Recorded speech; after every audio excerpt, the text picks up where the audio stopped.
into our board meeting.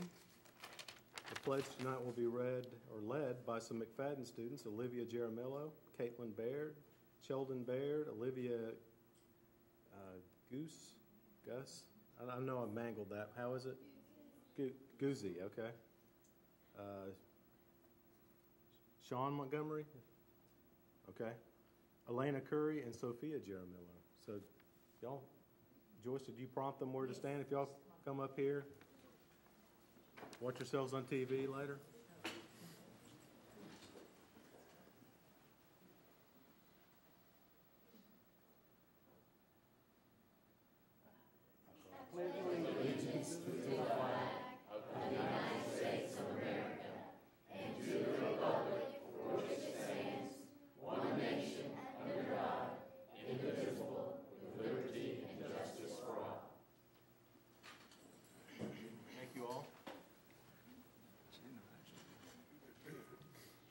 Please join us for a moment of silence.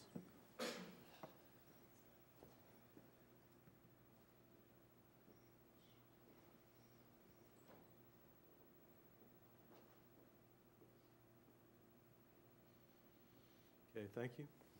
Approval of the agenda? So moved. Second. Any discussion? All in favor of the motion say aye. Aye. Opposed say no. Motion's adopted. The consent agenda. So moved. Second. Any discussion? Question? Yes, sir.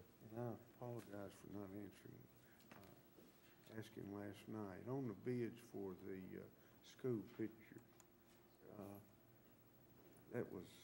is that still a bidded item, or do we let each school negotiate? Sure.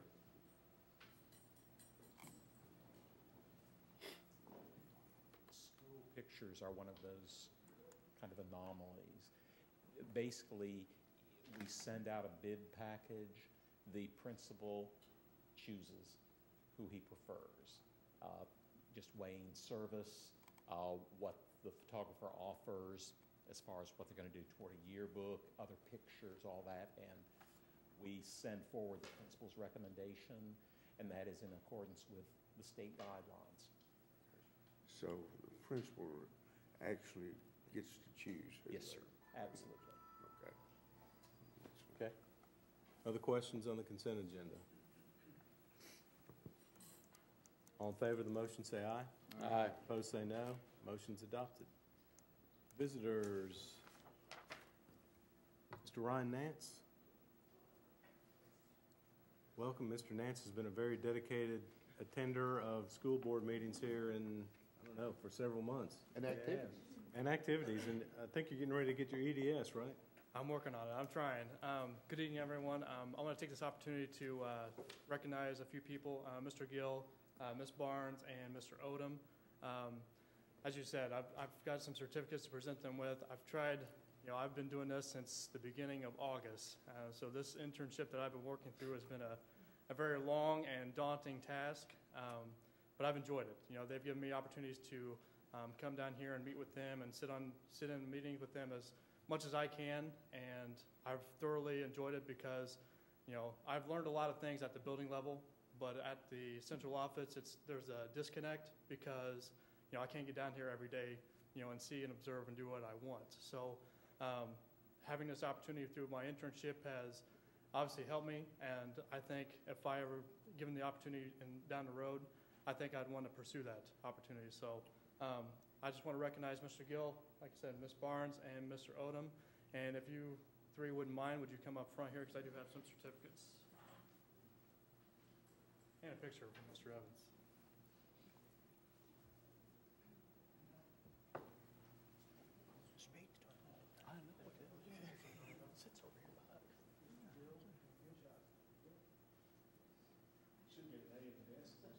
We were kind of hoping for a roll.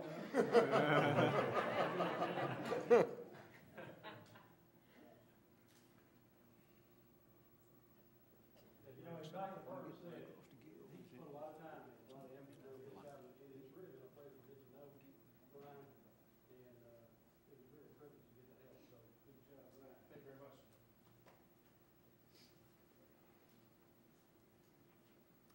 let me go ahead and announce this before I forget. It's budget time. First budget meeting will be Thursday, April 14th at 5 o'clock. So I think this is the first time they're hearing this, right, Joyce? So make a note of that, please, that the 14th of April at 5 o'clock. I imagine we'll have this one and probably one more. And then sometime in May, we'll have our, I think that one's already been said, hadn't it, Joyce? The joint meeting with the Health and Ed and Budget Committees of the Commission. But, so we know the first meeting will be the 14th. Plan on one more after that, and then we'll have the 20, well, you already have that date, 26th of May or something like that. Okay? Ready for number 7? Okay, number 7, we have a spotlight on education night. And please turn it over to the principal of McFadden School of Excellence, Dr. Blair. I'm using my specs first. Come on, guys. Okay.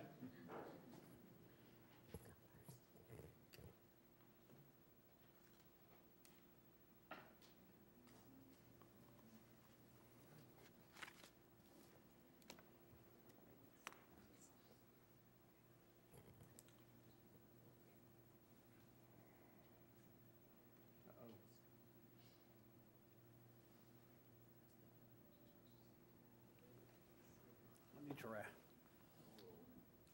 There you go. There you go.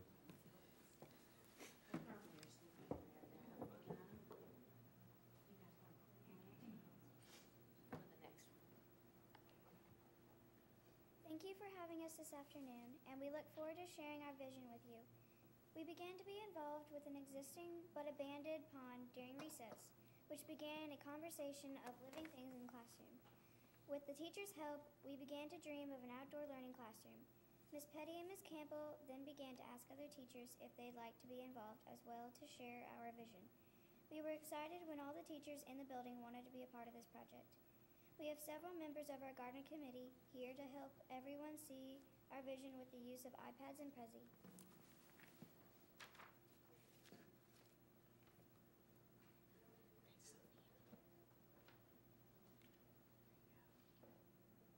Our garden student committee has already voted and determined the name to be Leaves for Learning and developed a logo. We have several valuable parts to the garden, starting with the already existing pond that captured our interest. We'd like to expand it and put plants around it so that organisms like frogs have a natural habitat for us to study.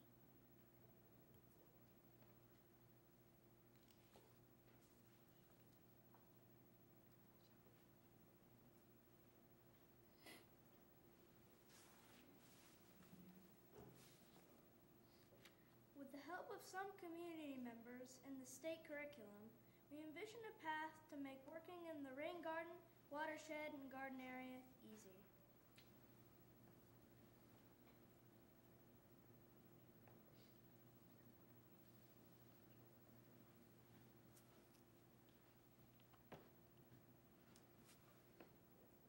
We envision a space to grow natural vegetation in the form of an herb garden in Cedar Glade.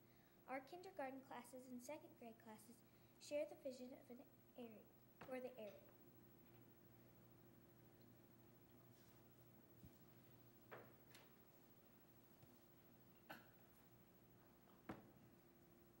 We have given tours of all the future areas of the garden for parents and students to come see, where we foresee certain parts of the garden, like the first grade weather station and the greenhouse.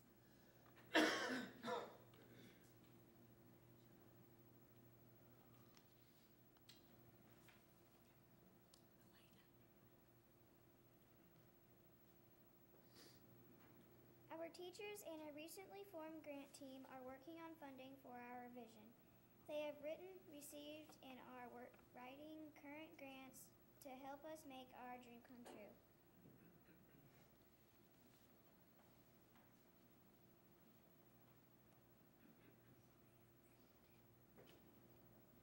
We are coming together with the same idea and purpose to work together and involve the community while learning.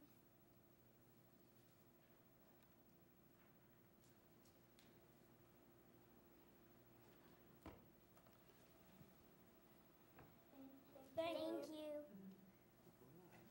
Good job, girl.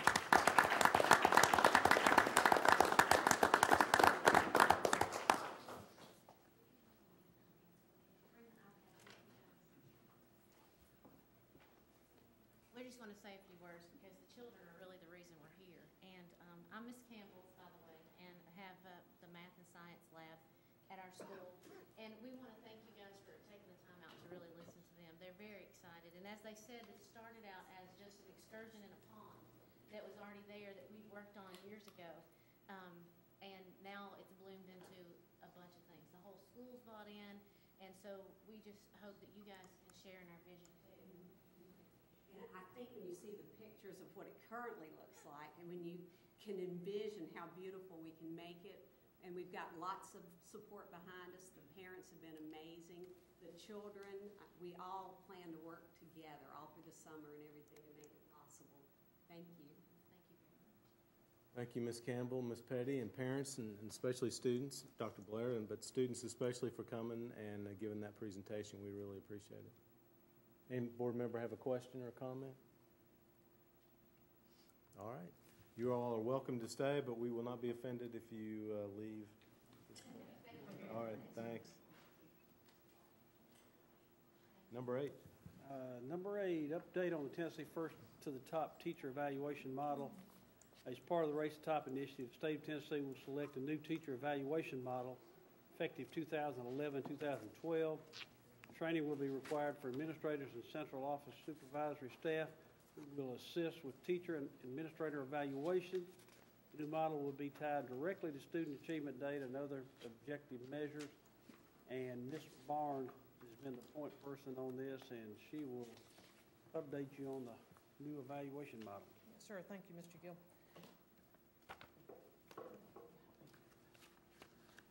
Mr. Gill asked me to put together some information about the new teacher evaluation model that will take effect in the 2011-12 school year. This initiative came to surface through First to the Top and then Tennessee's First to the Top Act, which was adopted in January of 2010. Okay. Sorry. The purpose of the annual teacher and administrator evaluation model is to identify and support instruction that leads to high levels of student achievement.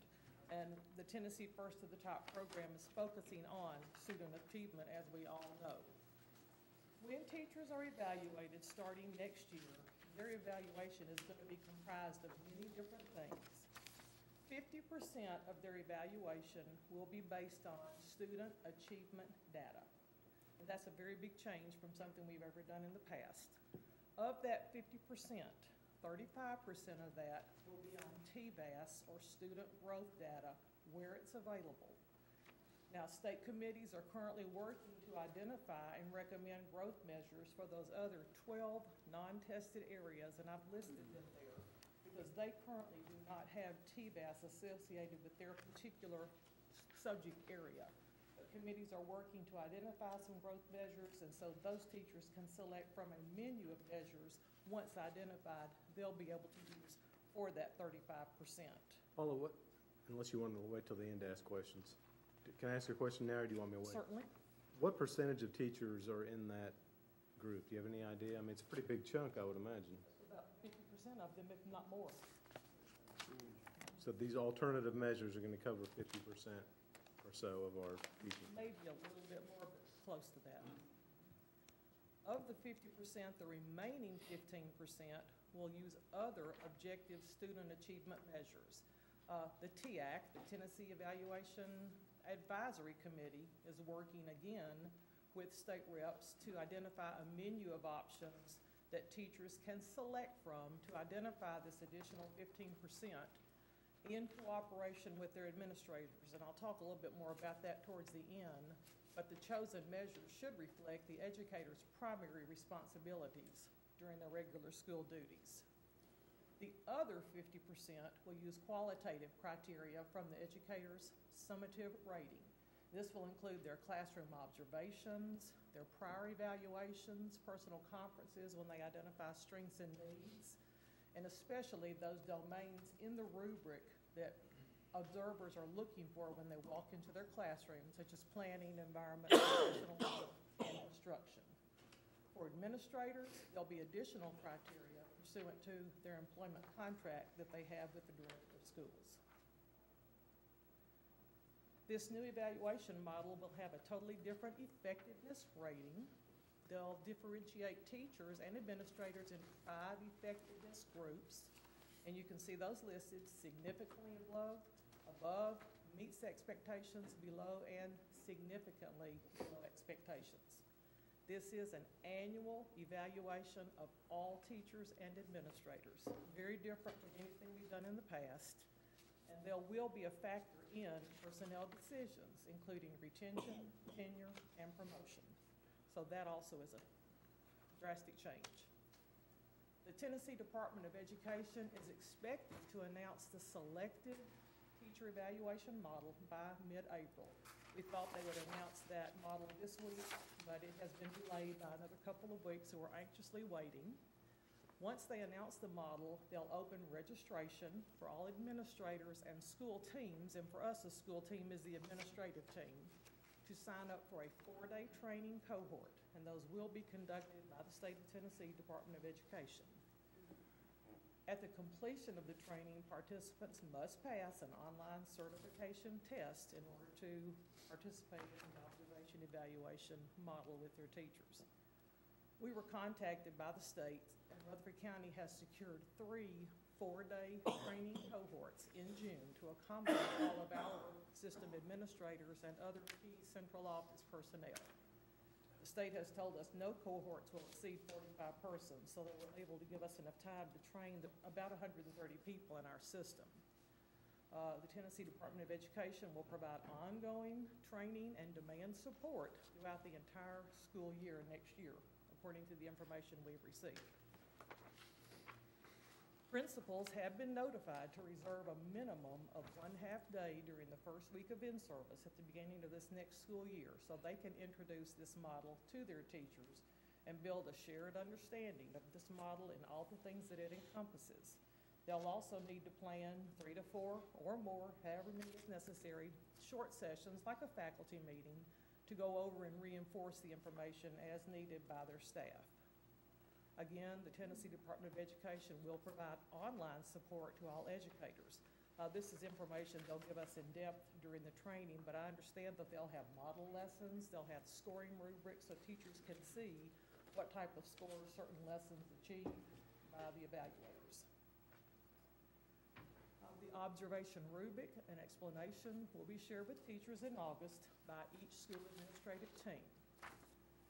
Department of Education will provide all the forms. They are expected to be user-friendly, manageable, and electronic. The program is expected to calculate all observation entries as they're recorded. So it's going to be software-driven. So if I'm an administrator and I'm going through the classroom and doing a walkthrough, and I have an electronic tablet, and I pull that teacher up, I can mark the rubric. The next person that comes in does the same thing, and it automatically calculates this process throughout each observation done on that teacher. So it's marking the rubrics. Principals absolutely won't have time to go back to their office and transfer paper and pencil to an electronic mechanism. So that's something we're really going to have to think about, because that would add another round of time that they would have to use to accomplish this task. As for the number of evaluation or observations, non-apprentice teachers will have a minimum of 4 observations a year, at least 2 per semester, for a total of 60 minutes. Apprentice teachers. Explain a non-apprentice. I will. Okay. In the past, they called these tenured and non-tenured. But now that the tenure law is changing, they have changed this to non-apprentice and apprentice. Because typically an apprentice teacher comes in their first year of teaching on an apprentice license, and if they stay with us 3 years, at the end of that 3rd year, we advance them to a professional license. So what we're seeing is teachers who are in their first 3 years of teaching will have 6 observations a year. And then once they move to a professional license, they'll drop down to 4 observations per year. 60 minutes, 90 minutes for the other group, again, 3 per semester, and what they have said is typically 2 to 3 walkthroughs, 2 to 3 lesson length per semester. Lesson length could be 15 minutes, 20 minutes, 30 minutes, 45 minutes, depending on what you're observing and what type of classroom. Yes, sir. You may get to this later on. Announced or unannounced? No, As far as that these is one of the observations. slides, and actually, they say about half should be unannounced. Is it several different people doing, I mean, is it the same Yes, sir. person doing 4, or is it 4 people doing 1? The whole administrative team will be sharing these responsibilities, and ideally, you have a different person going in, so you get different takes from different people. Thanks. Administrators will have at least 2 on-site observations annually conducted by the director of schools or his designees. Feedback from all observations must be provided within 1 week of the observation. So the first touch was the observation, second touch is the feedback within a week's time. Observations must be conducted by trained team members, but the summative must be conducted by the principal. So Dr. Burns, anybody can observe that has been trained. But when you get down to the final summative evaluation, that's between the principal and the teacher. And at least half of the observations will have to be unannounced. Mr. Odom ran an average of administrators to teachers from the preliminary report, and that's attached in your packet. And it tells us that on an average, every administrator will need to observe about 25 teachers per year. So when you take the observation times at least 4 and the feedback session with that person, you're talking about 200 touches per year for every administrator. And again, each observation will require a walkthrough or a lesson length visit. Mr. Gilbert, you're going to... I was going to say, so take a Riverdale High School, Blackman High School, Smyrna, say 150, do they have as many as 150 teachers? Yes, sir. Okay, so if we're observing a minimum of 4 times each, we're talking about, simple math would say 600 observations divided among 5 administrators. That's the reason we probably have to have those retirees and maybe central office staff helping out. I mean, that is, as we said last night, you know, it almost prohibits them from doing discipline, walking the halls, doing other, monitoring cafeterias, doing necessary paperwork associated with all this stuff. It's just going to be overwhelming for administrators too. It is going to be. They're going to spend a lot of time doing this. Yes, sir. When will the feedback session take place? It has to take place within a week of the observation. I mean, during the school bell? And again, I think that will depend on the administrator and the teacher. It could take place during the teacher's planning time. It could take place immediately after school, before school. I think it will depend on what time is available for both parties. Yeah, I was just There's not a wondering if it was going to take designated away time. from, academic time for that teacher. No, sir, it should not interfere with academic time. Who will be on the observation team?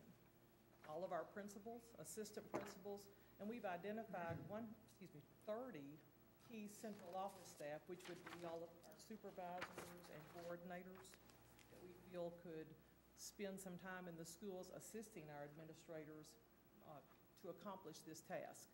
So we have 45 principals, 59 assistant principals, 23 identified central office staff, and what Mr. Gill has talked about is to propose in the budget 5 retired teachers. If we can use Tennessee retired teachers who can work up to 120 days a year for their TCRS retirement, then we would be able to pay them salary and Medicare, but we would not have to do retirement, or they would not be eligible for benefits. So there's some money savings in there by using retired educators.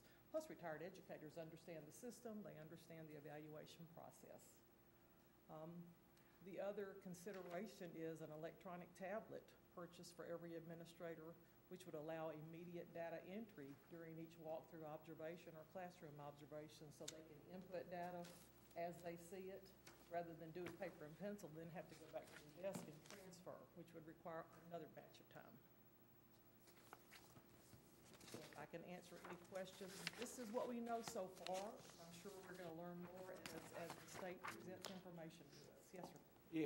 If it goes that way with the personnel kind of thing, at what point in time will the decision be made as to how those 5 retired people will be used? And I'm kind of going, is it possible to say that one of those observations would have to be from an external person, just to try to get some, so it's just not all in-house? I don't know that we would That'd be be able the to spread suggestion I would 5 make if it retired could be done. educators that far into the system, because we're talking about every Sure. teacher being evaluated. But we can certainly come up with some kind of a flow chart so that we spread those people as far as we can into as many schools as we can. But we have to be careful, because if they go to one school, let's use Riverdale, if they go to Riverdale and observe, they have to be available within 5 days to go back to Riverdale and do feedback. So we're going to have to be really, very careful with the scheduling. Sure. But we've got some flexibility. Yeah. The main thing I'm is just saying, to me, it would be desirable if someone from outside the building did at least one of those observations. Yeah, I mean, yeah, that makes sense. And you know, I sort of envision divvying the 5 up to where they have a proportionate number of teachers in different places, and maybe, like you say, require that they conduct at least one of the observations. I'm sure the principal wouldn't object to that. Also, it's crucial, as we've talked about in our previous meetings, that whoever gets those jobs are effective teachers who can redirect with respect to those that are, in particular, new to the system and beginning their career and need assistance in becoming a better teacher. So, those would be crucial positions. And I would presume you're looking at those 5, getting ahead of it, but those 5 would be people that have some specialty or some expertise in the lower grades, middle grades, and upper grades, so that you kind of find a wider. I mean, if I had been one of those people, I don't need to be observing a kindergarten class if someone else is available to do that, I would think. That's a good point. And of course, the central office staff that we train can also assist to allow for an external person to come in and assist. And we've yet to really sit down and Sure. map out how to do that, because some schools, when you look at this preliminary report chart, by looking at the ratio, it's actually some of the elementary schools who have the higher ratio, because there is one principal for all the teachers there. So it's going to vary, and we're going to learn as we go through this. Any other questions? Good job, Ms. Barnes. Number 9. Stewart's Creek High School presentation. Rutherford County School Board is requesting an update on design of Stewart's Creek High School. The information will be presented by Joe Binkley of Binkley Garcia Architects. Anyone that doesn't know, we hope to break ground on a brand-new high school in the latter part of June and open it August 2013. And it should accommodate up to 2,000 students. And it should resemble Siegel High School with some additional square footage, and Mr. Binkley has designed it and done some good work for us, Joe. Appreciate it. It's good to be before you again tonight, and begin by thanking you for the opportunity to work on Stewart's Creek High School. We're excited about it and do appreciate the opportunity to work on that. We're in the midst of the documents right now for bid.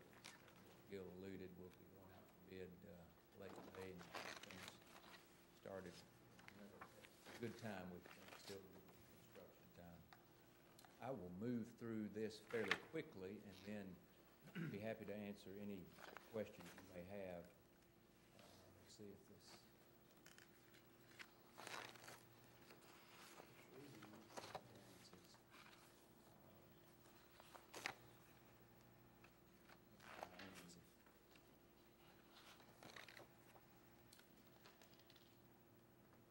As Don's checking that. This is based on the Siegel High School plan. This was our starting point. We've worked closely with Mr. Clardy and all of the staff folks to develop the new program for Stewart's Creek. Began with a list from Siegel of suggestions, changes after living in that building, working with that building for a number of years now, and then went forward into the new program areas that were to be placed at Stewart's Creek and the development of those. So we've had a number of meetings with the peer groups, as we call them, folks here to develop that program. What you see here is the image of the building and then the site plan below that, and you're familiar with the property, with the site. This building will face the west, so it'll be facing the elementary school and the middle school. And then to the south of the complex will be the athletic facilities. These will be a part of this bid package, building and site, and these will be modeled after the facilities at Siegel High School and even with the facilities that the high school has. This is the footprint of the building, the main floor plan, and as I move through these slides, you'll see the little color key up there in the top left corner, because as we go along, I'll take it a section at a time briefly and show you what's in that section. I'll first of all, though, describe the major differences, the fundamental differences in the Siegel High School plan and this Stewart's Creek plan. First of all, out here on what will be the south wing, on the main level, we're calling this the CTE wing because a number of the programs, the CTE programs, will be housed in this location. This additional wing, you recognize, is not a part of the Siegel plan, but it has a lot of those programs, and then we'll go out to where the greenhouse area will be here. One of the other primary differences was to enlarge the dining area from the Siegel plan. This is the dining area. The custodian apartment and main mechanical room shifted out a bit here. We also relocated the choral rehearsal room from this location over to this side. And so in Siegel, this is outdoor space. In Stewart's Creek, it's infill of choral rehearsal and a second special education classroom, CDC classroom here. One of the additional reasons for moving the choral rehearsal room was to give them access to the stage, the auditorium from this side. Band room is here and has access to the stage from the opposite side. Joe, you mentioned enlarging the cafeteria. How many will we be able to feed? Do you know? We will be able to feed 500 at one time is the current number being used. We're going to get an actual layout in there, but we're reducing the number of, actually at this point we've got 4 more serving line positions than Siegel, but that's kind of in process right now with the food service folks, so we'll reduce the number of lunch periods. And then the other primary difference is in the rear of the building here, the JROTC area here and a wellness classroom here, and those are some differences from the Siegel plan. Okay, Don, we go up to the second floor.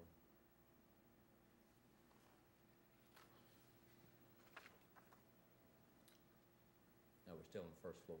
We'll break it into parts. You'll see out on the blue wing. This is very much like Siegel, English and foreign language. Okay, Don, we'll move through these fairly quickly. Getting here in the central part of the building, main entrance, administrative offices and guidance beyond to the right, library media center here, and then straight back flanking the courtyard, art classrooms. And one thing you'll see here, we've positioned at 4 locations in the building spread out are centralized computer labs. And this is something that is not found in Siegel, but they're one in each wing on each floor. Basically, is how those are arranged. Okay, Don. Then to the right-hand side, special education suite. This is the special education bus drop-off drive. See the kitchen and dining area, loading docks here, and then this takes you into the CTE program areas on this end. Next slide will show the continuation of that. We have a lecture classroom similar to what was done at Blackman High School in the addition in the sciences area here, which would be a tiered seating lecture classroom, and then the remainder of the CTE program areas in this wing. This is the choral rehearsal room moved to this side, special ed, the additional CDC classroom. Auditorium will be the same size as Siegel, main gymnasium with mezzanine level above, and locker room areas, all very similar to Siegel High School. This is the back of the dining area, and then the band classroom, custodian apartment, and main mechanical room here on that part of the building. And then at the rear, the auxiliary gym, again, same size as Siegel, seating on one side for 300 locker room areas, and then the larger space for the JROTC program and wellness classroom at the rear of the building.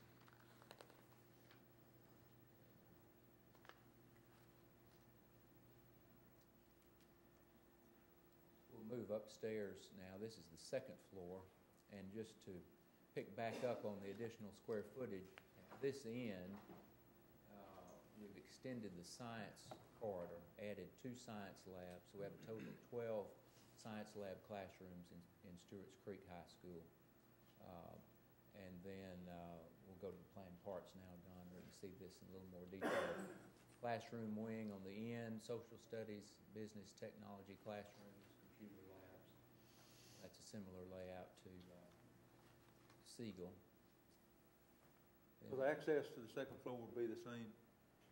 It will be the same. Exactly. We have the elevator central location, and then the wide stairwells at each end, and then alongside the courtyard in the middle. This middle section of the building will be primarily math classrooms, and we have picked up an additional 2 math, I believe 2, was it Don, that we added 2 to the number of math classrooms in this area. And then on this end, these are science labs, 12 science labs that finish the end of the space here. And then at the very end of this wing, in the light brown, you can see the upper area of the science lecture hall, because that'll be a high ceiling 2-story space. That's on the next slide. Right. The CTE wing that extends here, some of these spaces, like the TV studio and the auto shop and agriculture, have high ceiling spaces as well, but this will not connect to the second floor, but will be a first floor wing here. Gym mezzanine, setup of the auditorium is the same as Siegel.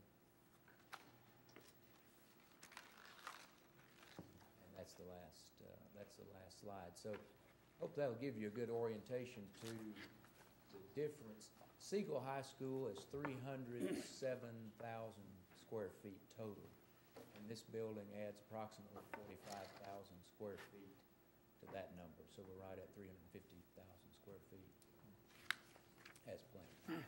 I presume we're not going to have a wall there like we did at Siegel.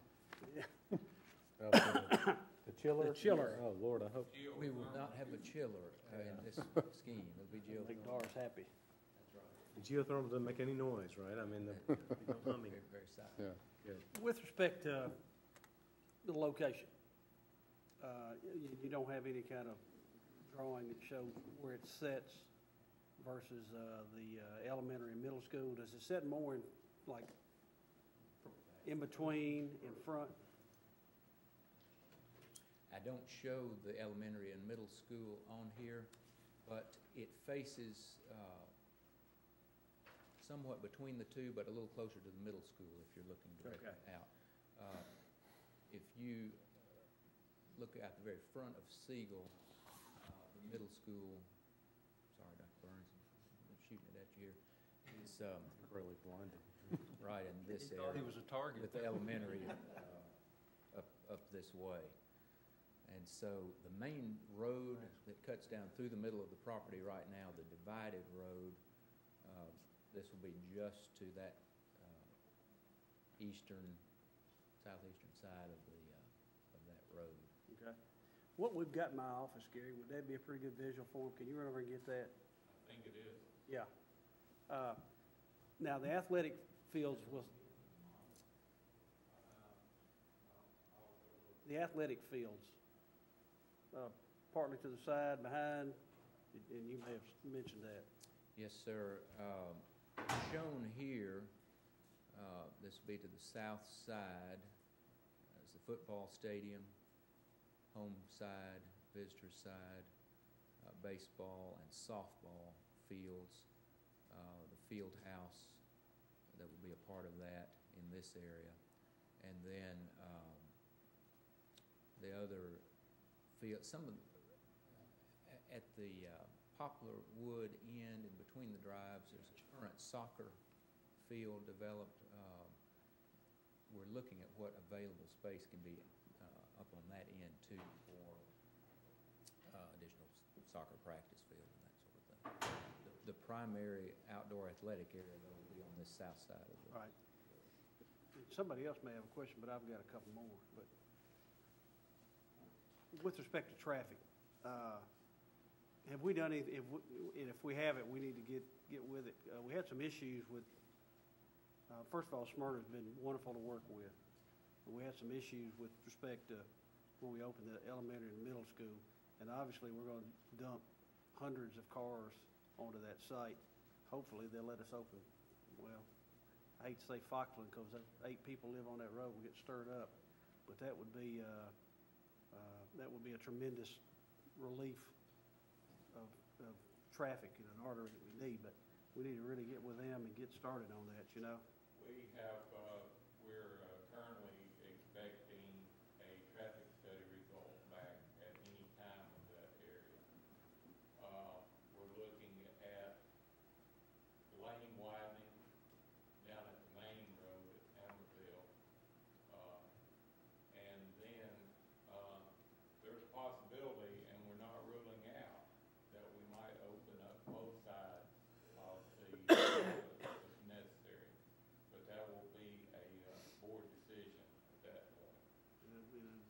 bit of a political issue too, I'm sure. It will be. It was the last time we discussed it.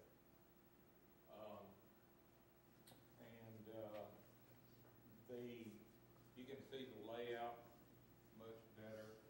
The middle school and the elementary school here with the playing field, stadium down here with the high school here.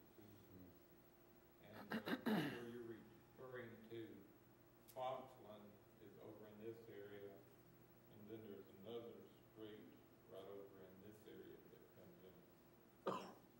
Each of which would be a tremendous relief for the traffic flow.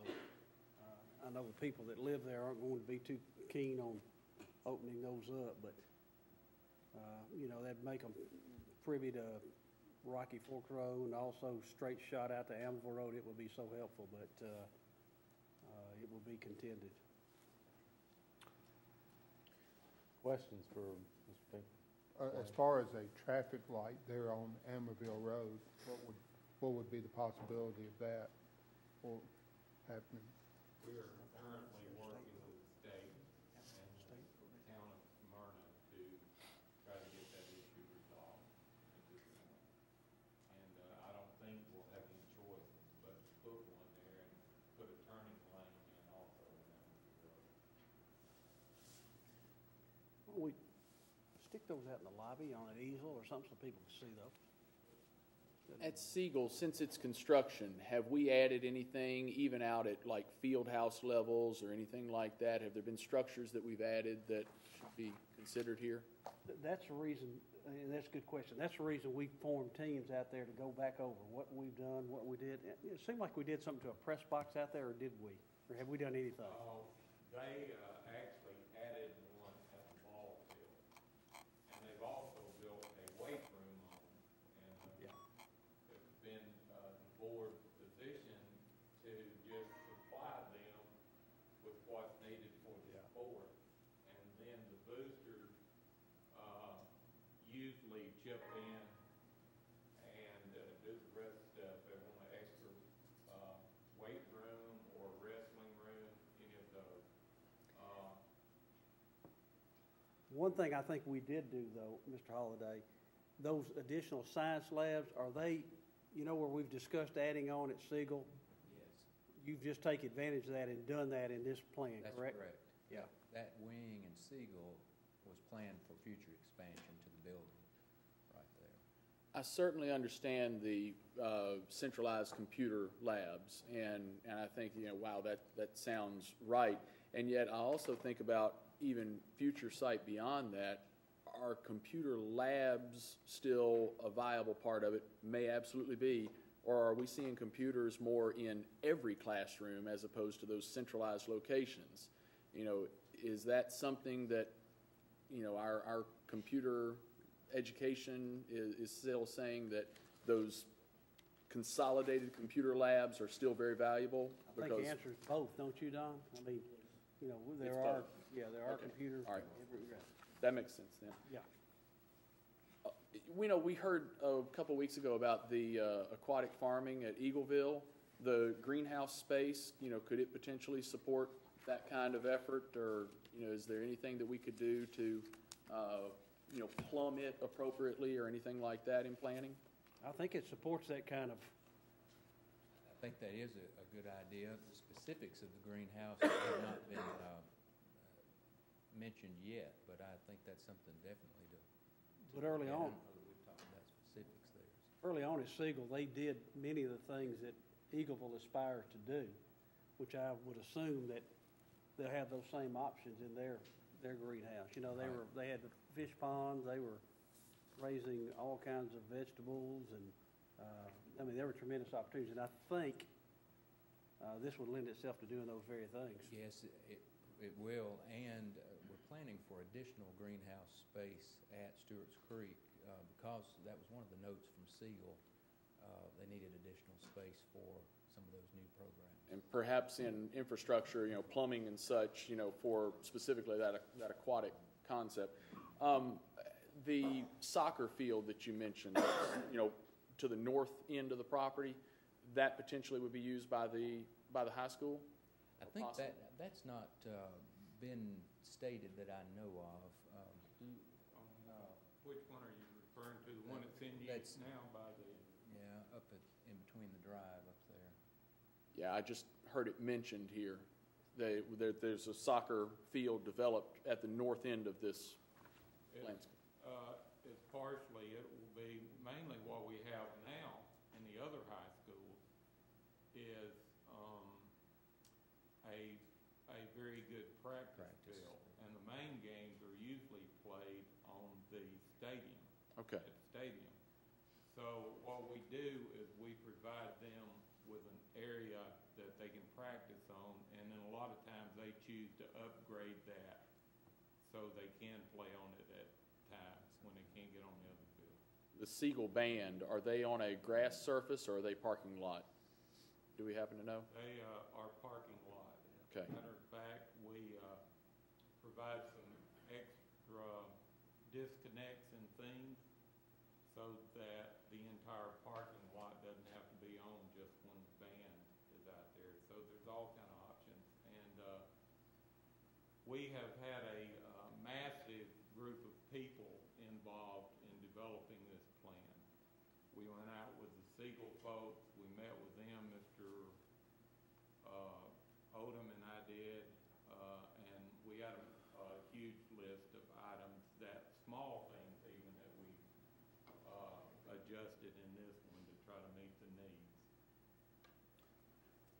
Is there anything distinctive in the architecture that makes Stewart's Creek different? I mean, like not mostly ornamental, low cost, but that makes this facility not look like a rubber stamp of the Siegel? Yes, a number of things will be different enough to where this building will have its own identity. One is the way the front, the main entrance porch, the portico as it were, will be set up on this building will be a little bit different from Siegel, and that identifies that main entry point of the building.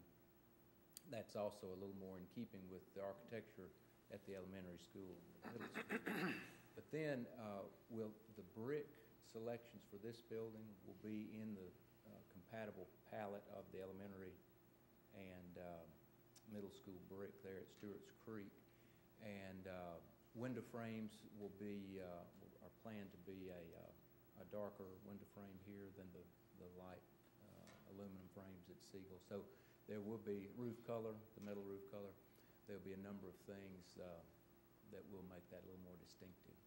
In the courtyard there are at least 4 spires. You know, is the courtyard yet to be determined specifically as to what it will have artistically? The plan is to set it up very similar to Siegel in terms of the amphitheater at one end backing up to the small stage, and then the orientation of the walks that cross. That at this point is planned to be similar to Siegel in the courtyard. Anybody else have a question for Mr. Binkley? Donald? What about our metal roofs? What percentage of the floor space will be covered by metal roof? Is it comparable to what we've been doing? Have we increased it or decreased it, or? It will be as Siegel has. Percentage-wise, it's about 65–70% of the building. The areas that do not have the metal roof would be the gymnasium, athletic areas in the back, and then this new CTE wing would not. The main 2-story areas of the building, classroom areas, would have the metal roofs, which would be like Siegel. Also on the roof, there are a couple of dormers that are rear-facing on the plans. Are they ventilation? They are. They are fresh air intake to the mechanical units. Okay. And that's one minor item on the building that is being changed a little bit from the Siegel dormers. They'll be there. Their shape will be a little different. Okay. They're there on the Siegel facility as well? They are. Okay. All right. Is there any reason or possibility of, again, to make this building, the structure distinctive, is it possible that they could be artistically placed on the front elevation or something like that, be just as effective and yet not take away from the aesthetics? It's worth looking at.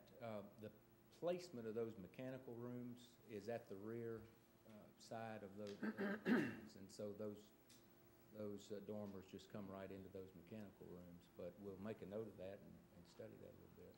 Okay. Donald, were you done, Donald? Yes, finished. Other questions? I don't have a question, but I have a comment, if I may. Shoot.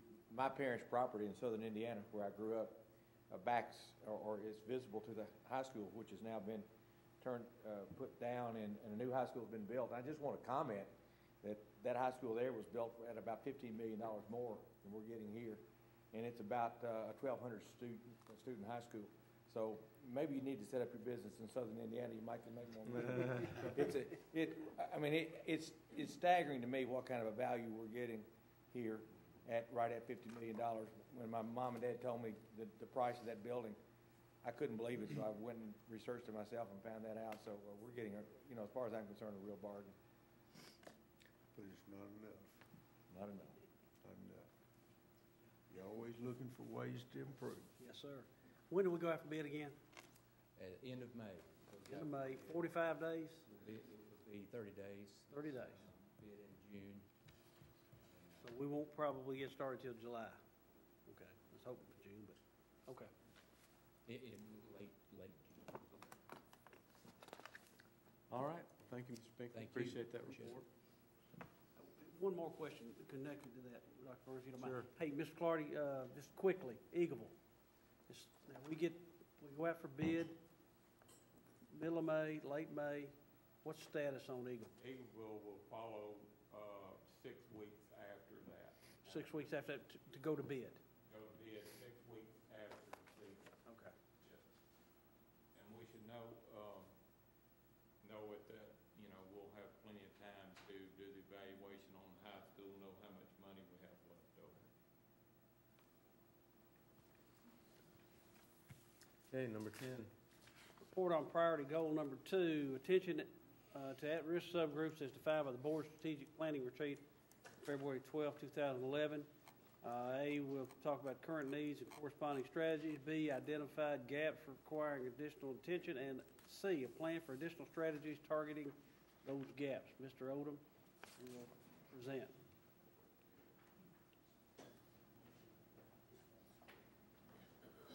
I'd like to ask three of our ladies to come up with us with the other departments because we've kind of got some of that risk. It's Diane Mackey with the ESL, Shirley Bell, with special education, and Title I, which is going to relate to some of the poverty issues, Amy Wise. So what I would like to do as we go through this tonight, if you have questions, I'm not going to read all the slides for you. Some of the information we place there is basically for you to take home, look at, reference back to as we do. This is your page. This was exactly your wording, how you listed for that, for the board's priority for that with subgroups. Next slide. Okay, first thing we have to do is identify what's going to be our subgroups. You did not identify those. What would be at risk when you were at your retreat. So kind of looking at this will let you see what we looked at when we were trying to decide. Now, if it's in red on this sheet here, it was basically below the AYP that's going to be required for, this year. So as we looked at it, now the ones at the top up here that are red, and this is just mathematics, they tend to change from year to year. Consistently, though, there's three subgroups that really stand out for us there, and that's the bottom three. Your economically disadvantaged, your students with disabilities, and your limited English proficiency. So at beginning to look at those subgroups, we identified probably our at-risk subgroups. The last three are the ones that really stand out the most in that particular case. Okay, what is an at-risk subgroup? So looking at again, those same subgroups, the poverty one is your free and reduced lunch students. Is 41.9% for 2010, 2011. So when you have 38,000 students, you can kind of do your math with about a 40%. You see how many students we're talking about can be impacted in the poverty. Not all of those might be at risk, but certainly that's a very large group. Special education, roughly 13.5% of our student population, or 5,242 students. English language learners are 5% of our subgroup, with 2,101 students. We're going to take a look at other at the bottom. We'll talk a little bit about more of that as we go along. Okay, the first one is academic growth for economically disadvantaged students, okay? Now here's an interesting chart that was provided for us by Battelle, which is one of the contractors for the First to the Top state of Tennessee. There's a couple of interesting things. Across the bottom, your horizontal axis in both of these are your percent of free and reduced students. Your vertical axis is your achievement level, normal curve equivalent achievement level for your students. So as you begin to look at that, if you look over here at student achievement by itself, and these happen to be Tennessee points. It's schools in Tennessee that's based upon the dot there represents some school with their poverty level and then their achievement level. So you see as a general trend, which is not surprising, it's been around a long time, that as your poverty level increases, your achievement scores tend to drop. Okay? That's one of the reasons you call them at risk. Interestingly enough, I pasted beside that the value-added model, taking these same schools, plotting them on value-added, and value-added starts at 0, which is a year's gain for a year in school. Talked about this once before. And so as you look at that, and even with the poverty level increasing over here to 100%, you still see similar groupings across. It's not nearly as pronounced in the value-added. Is one reason why Tennessee is using value-added model rather than a simple achievement model, because it's so linked to poverty issues. Okay. Poverty at-risk initiatives, some things we do. Our Title I program, obviously, with 10 schools. Atlas, you got 588 currently being served there. We do a lot of staff and school-wide poverty training because you have so many students. This year's It All Adds Up conference. We have a nationally known speaker, Eric Jensen, who will be there to do presentations to teachers. Also, we partner with poverty issues, certainly with the Lions Club and other organizations, such as Lions Club is Vision, hearing screenings with other organizations anytime we can. Others, we have for the governor's preschool. When you look at those 11 preschools, the way you qualify for those schools is the poverty issue, pre-reduced. So they're filled with that 220 students. In summer school offerings, the state does not give us monies for summer school operation. So when we operate a summer school, it comes out of your general purpose school fund budget. And when children go to summer school that are free and reduced, we cover the enrollment fees and all for them. So you're paying for that, but they do not have to pay to attend. We have a rather large number of parent engagement workshops. We have 6 additional Ruby Payne's Framework for Understanding Poverty certified trainers here to go to individual schools upon call and do that. So that's some of the things we do. What's our challenges? And this is, I think, one of the things that you were addressing basically on what you were looking for. One of our biggest challenges in year 2000, 22% of our students were free and reduced, and in 2010-11 is 41.9. So almost in about 10 to 11 years here, we've seen almost a doubling in our poverty level in Rutherford County. Another issue that's going to be a challenge for us, and this is a new one, 10% possible reduction for Title I. They've told them to plan for anywhere from 3 to 10. We're actually looking at about a 12% right now. That depends upon what happens. But even if things work pretty well in Washington, it's still going to be about a 10% reduction, am I correct? So that's going to mean we're going to lose 8 to 10 staff members in Title I schools. And so that's our projection right now. I'm taking a look at that. Last year was the last year of the stimulus funding, so that's gone. Or this year is the last year for stimulus funding, so that's gone. Will not be available to us in another year.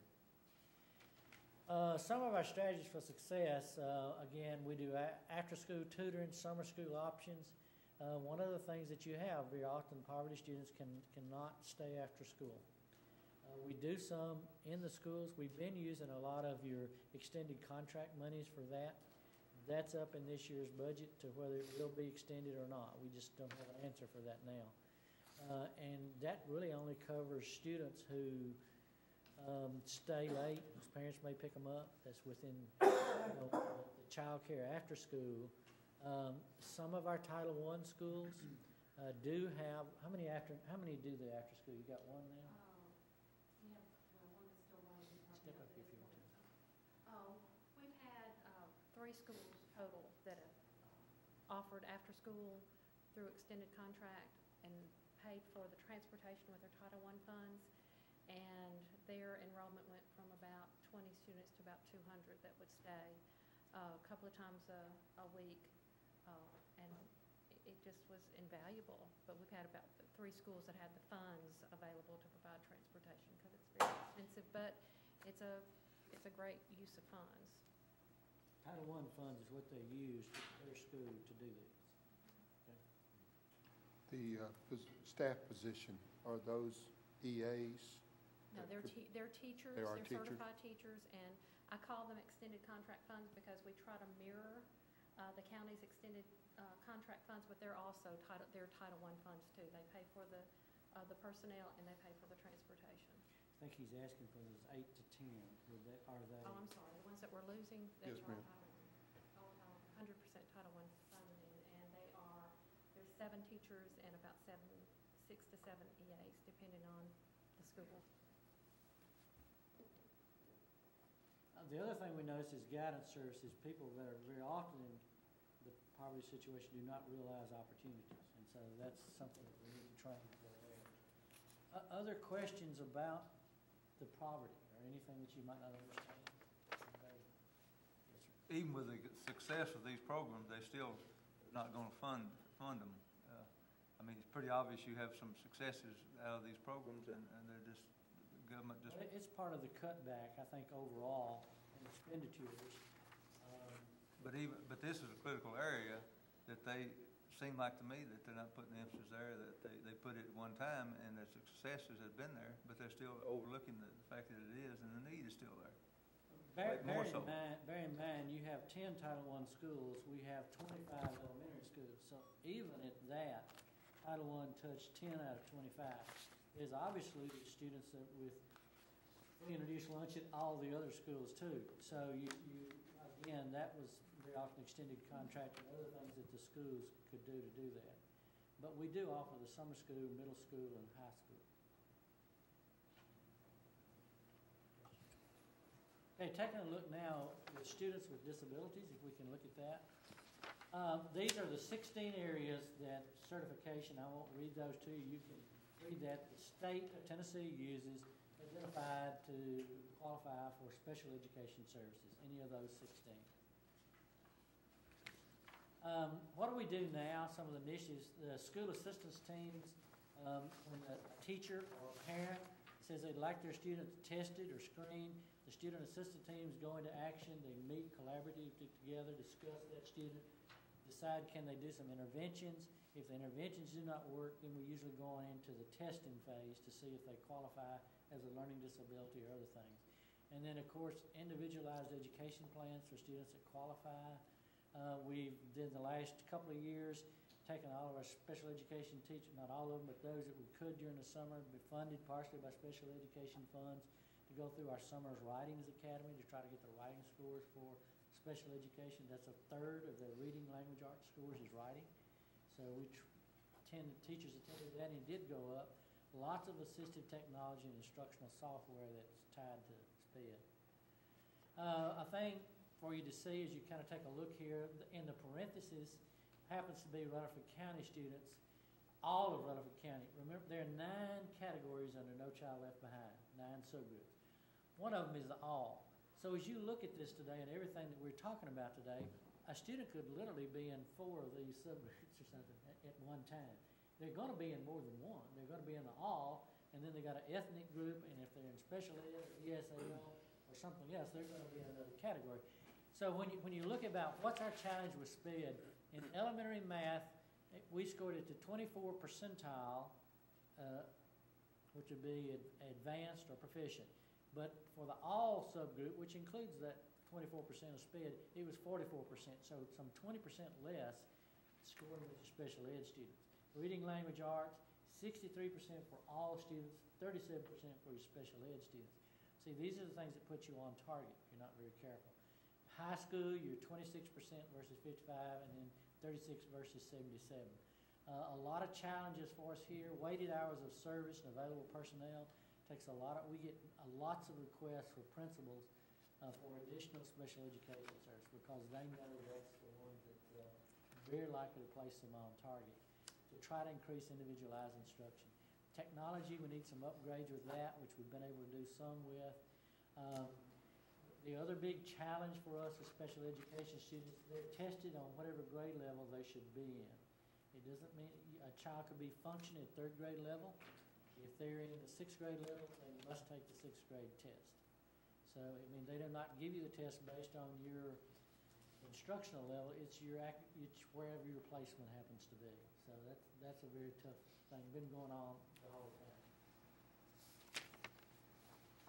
Some of the things that we're working very hard on is try to do more collaboration. And this is true now with the American Diploma Project.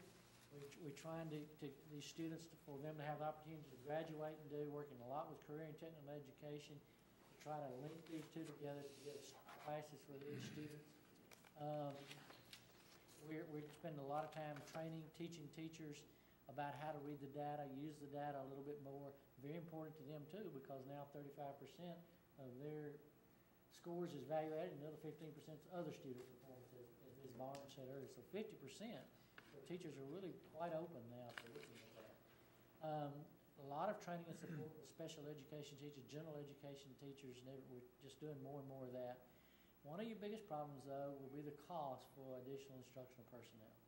You know, can you, when it all stops, we buy software, we do a lot of other interventions and activities. When it boils down to it, if you have some serious learning disabilities or other disabilities, it's really kind of a hands-on.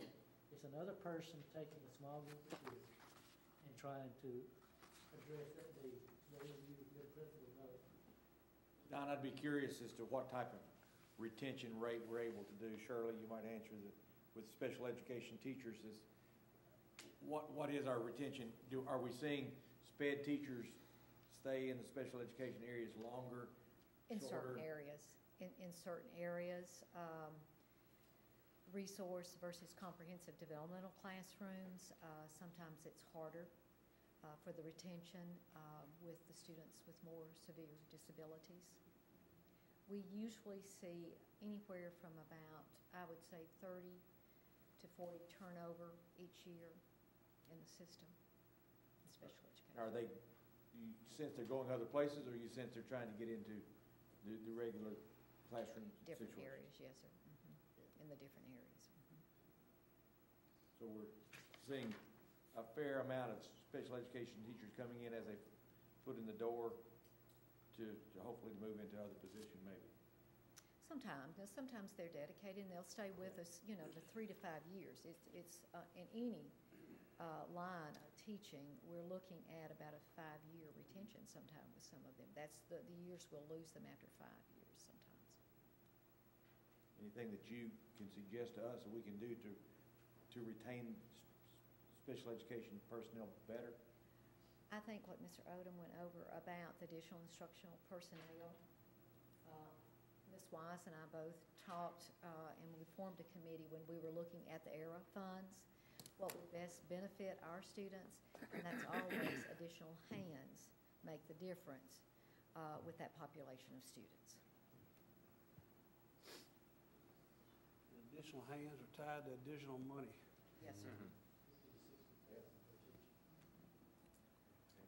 Our EAs do a wonderful job with our students and working under the supervision of a teacher.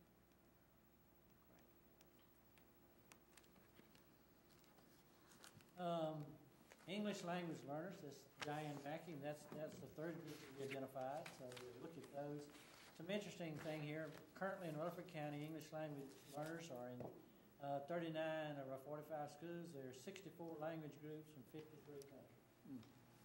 So we're a very diverse county now in the school system. The 3 largest language groups of our ESL students, 69% of those would be Spanish background, 7% Lao, and then your Korean, 6%, which is the one that's come up very quickly for us. That's the ones that was the old Burma, Myanmar. Many of these students have spent the last several years in refugee camps in Thailand. And so when they're relocated here, these tend to be older students too. All ages. We have services for 160 refugee students with limited schooling in their home country, and those are the schools that primarily are impacted by that. Okay. What kind of initiatives there? We have lots of ESL teachers and classroom teachers. You know, very often a classroom teacher gets 1 or 2 ESL, so you're trying to, at the same time, train your regular classroom teachers along with your ESL teachers to handle the ESL student.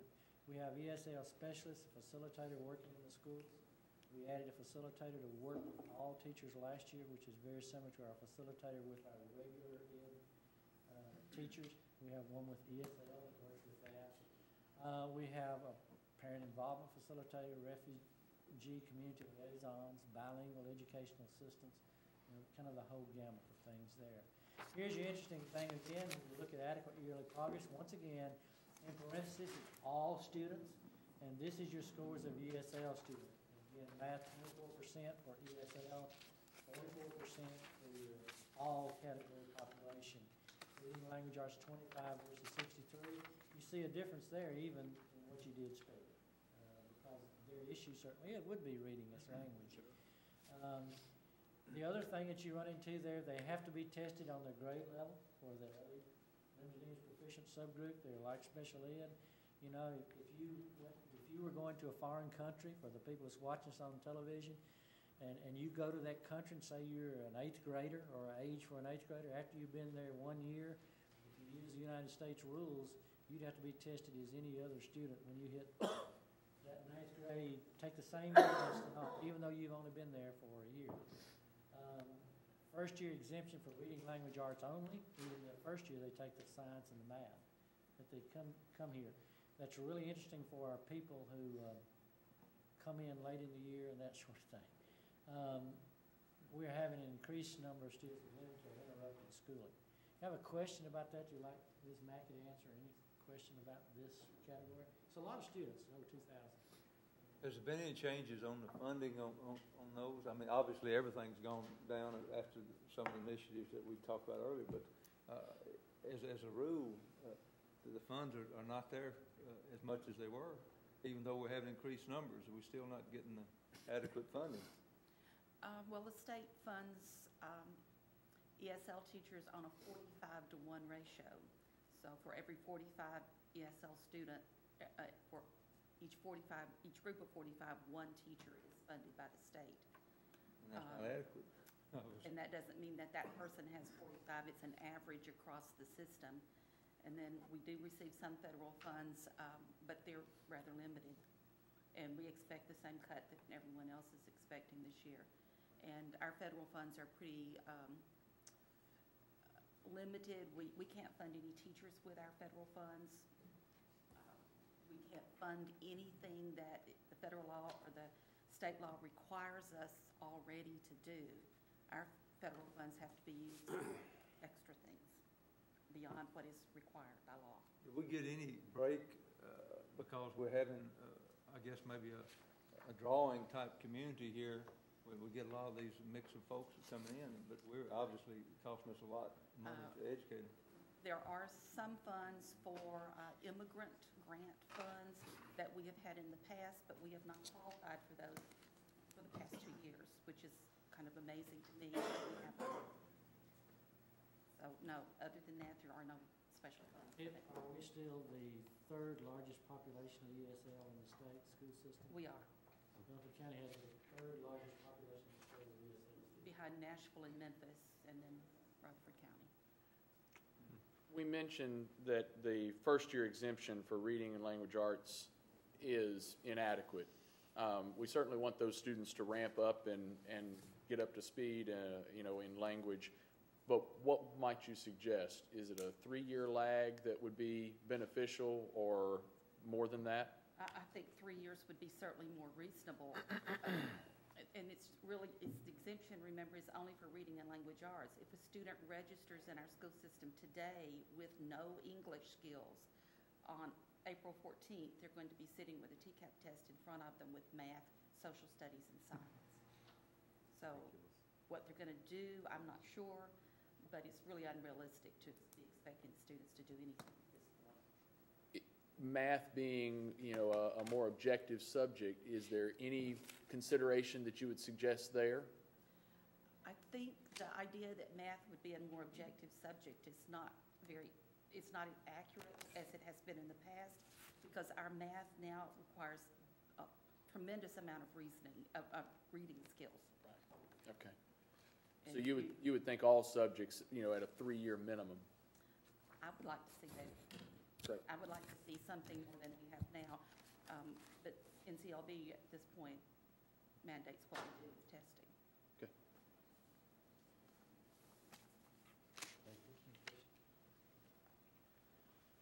Again, in scheduling to try to, very difficult for schools to work in ESL because of coming in without those skills.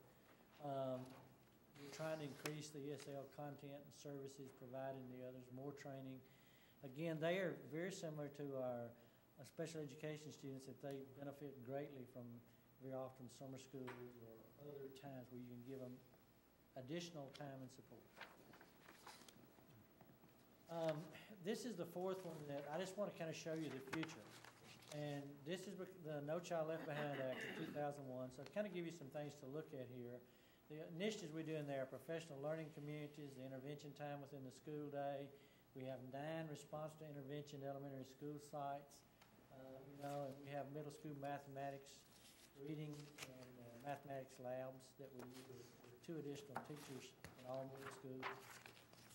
We have graduation coaches in the high school, credit and grade recovery programs we purchased with you, and if you remember, with some of our Race to the Top funding. Holloway, which you operate, which is really kind of a second chance high school. It's really going to be tough on Holloway now. with the new academic diploma requirements. And we've got a discussion, I think, we're meeting with him Friday or something, to discuss this in more detail. Okay. Just to kind of let you know, I want to transfer ahead. Now, how are we doing? Look at 2010. You got elementary and high school math and reading. The green is the Tennessee percent. The dark black one is Rutherford County's percent. We're above the Tennessee percentage, okay? Now, we're above, and quite a bit above. When you take a look at this year for 2011-12, or the testing for this spring, you know, the cut scores, basically 40% and 44%, what we got to have. We actually scored more than that this last year, if you look back over under 2010, than that cut score. High school, we scored 63. In reading, we scored 63% proficient advanced down there, and 49% will be the requirement for this year. So with the all category, not special ed, not ESL, picked out, you know, we really had high scores higher in Tennessee and higher than what we will have to have for this year. Now look at 2012, 2 years out. 2 years out, because you have to have 100% by 2013-14, the scores that we made in 2010 will not suffice, because elementary math goes up to 60% of your students, 63%. So with the exception of high school reading language arts, unless we can make really good progress over the next 2 years, this is for the all category. This is not for one of our special subgroups. I mean, you're facing the average for all of your students. That's what we are, but I mean, if you were speaking on behalf of the other 120 or 30 systems in Tennessee, we're well above them. I know. They're in real trouble. You basically have to wait for sense to break out in Congress. Isn't that right? I mean, yes, it's a noble goal to say 100% are going to be proficient, but it's not realistic. I believe that's the last slide. You can check it. Is the bottom line? I'm sorry. Go ahead. The other strategies for success, again, the state has abandoned to provide us with a formative assessment. A formative assessment is periodic testing of students on skills throughout the year. The end of the year test, TCAP, is what we call autopsy data. It's over. Once you give that test, there's nothing you can do about it. I mean, you just see what happened. Formative assessments are given periodically during the year. They're smaller in nature, but they tell you which your students, what skills they know or do not know, and the teacher can adjust and make instructional adjustments. And the state had intended to provide that. They've withdrawn that in the last 2 weeks. We're looking at people and seeing if there's a way we can pull it off some way through some of our race to the top monies and all. But we actually have a presentation tomorrow from one vendor. But we're looking at that. We got 16 elementary schools that do not have response to intervention people or coaches. You know, you got it in 9. We got 16 more that do not have it. And again, much more training. We've done more training this year than we've ever done, Mr. Gill, I think, because of the changes in the testing and all the teachers. But that's going to continue to be something for us. Anything else? Any other questions? The bottom line seems to be more personnel. Is that it? Yeah. I mean, the It's software and the hands-on. training, but It's like formative assessment. You know. money. Personnel, like Ms. Bell said, more hands. I think we saw several years ago when so many of the education assistants were laid off, and then, you know, it just seemed like we tanked, and then they were hired back and started going back up again. So it's about people being with people. Yeah, just to clarify, we hadn't laid anyone off since Yes, sir. in 8 years. Yes, sir. Aaron. What does a parent engagement workshop look like, sound like?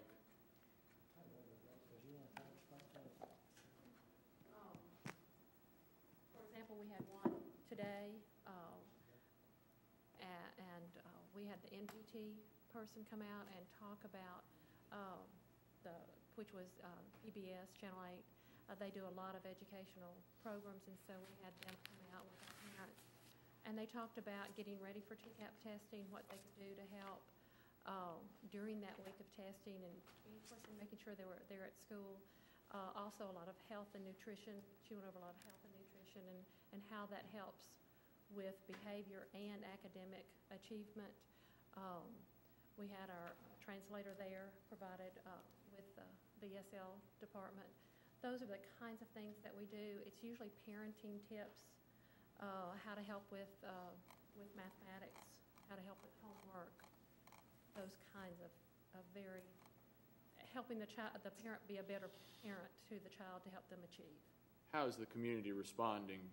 Are we well attended? Are we, challenged in marketing that to the It depends on the school, of course, and the evening. This time of year it's difficult because fall teams have started, and usually our meetings are at night so that the parents can attend. In one area at Smyrna Elementary particularly, they have provided a bus for the Karen parents so that they have transportation to attend. So we try to do different things. We provide a meal so they won't have to worry about coming home from work, prepare a meal. They can just come to the school, bring their family. We've done childcare. We do a lot of things to try to get parents to help them attend because most parents are interested and want to help. So we try to do whatever it takes to get them to be there. So it just depends on the day and the time. We met I guess it's been about a week and a half ago. We met again this week. Yeah. That's Angel and James. Yeah, and if you saw on television, Metro started a parent university, which I really thought was a good idea. And I thought, heck, that's something we ought to be looking into. And we've kind of created a committee and had obviously a second meeting with the instruction department, some others. And what our hope is to have our own parent university, probably called something different. But at any rate, they'd meet 1 or 2 times across the system on an identified night, and teachers would be part of this committee to start talking about how parents, in particular, since we're here on a regular basis, parents aren't held accountable. They don't take a role in their child's education. It's all blamed on the teachers and the principals. So we're trying to get parents involved in that and give them some cues with respect to how they can assist their child to be a better student, take a more active role in their education. So I think that could be a neat thing. We're talking about doing video, media presentation and getting a sponsor in the community to put out different correspondences and all. So it's got a lot of potential, I believe. The state report card within probably the next 2 years may give us a grade or some kind of feedback dealing with this particular thing involving parents. And James David's been going to some of those sessions, so we know it's coming. We don't know what it's going to look exactly like at this point. As we look at those software vendors as well, are there any opportunities for online interaction, to have like virtual classrooms for those students that might not be in a summer school setting, but they might be sitting at home with a computer to where they can interact? Is there licensing for that? We do, and if you remember, Carol McCauley, through our instructional technology, received a grant, and so we're signing up people for this summer to do that, where we can pay for it. But it's expensive. They usually run $300 a semester or up. Depends on who your vendor happens to be. So can we as a system, can you pay that? Or what do you do? How do you deal with that? But there's plenty of vendors out there. Then virtual school, it will be the future, a lot of it. Yeah, for at-risk students, they reminded me that's a real limitation. Because they need, again, the assistance. And we found the student that's at risk is not the best of being an independent online worker. You had some, I could come and look at some years when you were at Oakland, and I think I'll put some of them together maybe in the library. Was there some girls doing some Motlow courses or something? That's correct. And when you put them together where they kind of work together on a common goal, they did much better than independently. But you can address that if you want to. Well, no, I mean, I think you've defined it well, but anytime you can bring some commonality to it and give them a chance of success, that's kind of what you're keyed up to. I heard 2 things that we might want to send off to TSBA. We've certainly been successful getting some legislative things done, but the 3-year lag in the ESL, and then also changing the 45-to-1. That's federal. Oh, those are both federal? The years is federal requirement, no child left behind. Okay, well then we'll send it to those other guys. All right. How about the 45 to 1? Is that state? That's state. All right, 45 to 1 to state, 3 years to the other guys. All right, thank you all very much. That was very informative. Ready for 11. Just want to invite you guys tomorrow to Special Olympics at ETSU. It's a good day. 11, textbook adoption report, ED 5099, and textbook certificate of adoption report, ED 2153. School systems are required to submit textbook adoptions annually on forms provided by the Tennessee Department of Education. The local textbook adoption report shows newly adopted textbooks for 2011. Textbooks adoption includes K-12 mathematics. All textbooks are on a 6-year cycle. Recommend that you approve textbook adoption report ED 5099 and the certificate of adoption report ED 2153 as presented. So moved. Second. In discussion. All in favor of the motion, say aye. Aye. Opposed, say no. Motion's adopted. 12, textbook adoption for a book not on the state list, Form ED 5196. The state allows for the adoption of a textbook not on the state list. Our committee has recommended the discrete math book, Thinking Mathematically, Blitzer, Pearson, Prentice Hall. Wikipedia defines discrete math as discrete mathematics is the study of mathematical structures that are fundamentally discrete rather than continuous, in contrast to real numbers that have the property of varying smoothly. The objects studied in discrete mathematics, such as integers, graphs, statements, and logic, do not vary smoothly in this way, but have a distinct separated values. Discrete mathematics therefore excludes topics in continuous mathematics, such as calculus and analysis. Concepts and notations from discrete mathematics are useful in studying and describing objects and problems in branches of computer science, such as computer algorithms, programming languages, cryptography, and automated theorem proving, and software development. Recommend that you approve the adoption of Thinking Mathematics, Blitzer, Pearson, Prentice Hall for the 2011-2017 adoption period. So moved. Discussion. All in favor of the motion, say aye. Aye. Opposed, say no. Motion's adopted. Facilities. A, energy study and operational cost review. Facility Services Incorporated has provided a proposal to Rutherford County Schools Engineering and Construction Department upon request for an energy study and operational cost review. We have several schools in our system where there is an opportunity to reduce utility costs above the current savings from the high efficiency lighting fixture and motion detector projects. Engineering and Construction would ultimately like to study all schools in Rutherford County system. Schools for the study that we can currently fit into the 2010-2011 budget are Blackman High School, $2,400, Laverne High School, $2,400, Wilson and Smyrna Elementary, $1,600 each, Christiana and Rockville Middle Schools, $2,000 each. Total cost of this portion of the study and review will be $12,000. This is a professional service and will be funded through the maintenance budget. Recommend that you approve Facility Services Incorporated for an energy study and operational cost review in the amount of $12,000 for Blackman High, Laverne High, Wilson Elementary, Smyrna Elementary, Christiana, and Rockville Middle Schools. This is a professional service and will be funded through the maintenance budget. So moved. Second. Discussion. All in favor of the motion, say aye. Aye. Opposed, say no. Motion's adopted. And Dr. Burns or I generally say, we had a work session last night and these things were discussed at that time or questions were answered. B, McFadden School of Excellence walking track and outdoor garden classroom. Dr. Clark Blair, principal of McFadden School of Excellence, has requested permission to apply for grants and construct a walking track and outdoor garden classroom. The garden classroom will include a weather station, pond area, compost area, and music art area, pardon me. The walking, you guys are keeping me up late at night. These storms are. The walking track will be used for walking and PE activities.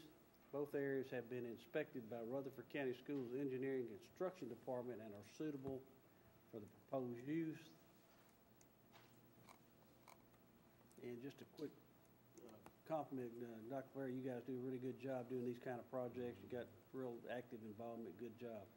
Recommend that you approve procurements of grants and construction once grants are received for a walking track and outdoor garden classroom at Fadden School is excellent at no cost to the board. So moved. Second. Discussion? Inasmuch as walking and PE activities, if, Mr. Clardy, you could influence, and we use those soft surface coverings wherever we can that we've used on some of the playgrounds. It may not be economically feasible, but if we could, boy, they sure have been nice on those playgrounds. It would, but it costs 4 times as much as pavement. Understood. Or we don't do that. Okay. Maybe we could buy him a pedometer and see how much he walks it. Further discussion? All in favor of the motion, say aye. Aye. Opposed, say no. Motion's adopted. 14, financial matters. A, bus cabling staff addition. We are requesting board approval to add a level 6 bus camera cabling employee as soon as the new position can be filled. This position will be in the 2011-2012 general purpose school budget. Funding for the rest of the year will be handled through the staffing cleanup amendment. The reason for the request is that Genesis Concepts has notified Mr. Snell that they will not be able to repair any more bus cameras. And just a quick note, Mr. Sandvig, you sent me correspondence the other day. How much did we spend last year on? $22,000. On repair work? Yes, sir. Is that, a big part of that was equipment, obviously? Well, it Just a, net charge that we had. So okay, some of but it when was we're charged that net cost, does that include equipment too? Replacement parts? Yeah, some of it does. Some of it does. I don't have a breakdown though. So anyway, it's pretty substantial, and I'm sure a big part of it was labor, so before we get too antsy with respect to the position, it's much needed, and they will provide many services for the county in addition to just bus cameras. So we're recommending that you approve the addition of a level 6 bus camera cabling employee to the general purpose school budget as soon as the new position can be filled. So moved. Second. Discussion? All in favor of the motion, say aye. Aye. Opposed, say no. Motion's adopted. B. Building program amendments. The board and county commission have approved the $350,000 design for both phases of the Eagleville School additions. This amendment provides the actual $350,000 in funds for this design by amending $250,099 in savings from the from the Oakland Middle School project and $99,901 from the Whitworth Buchanan Middle School project.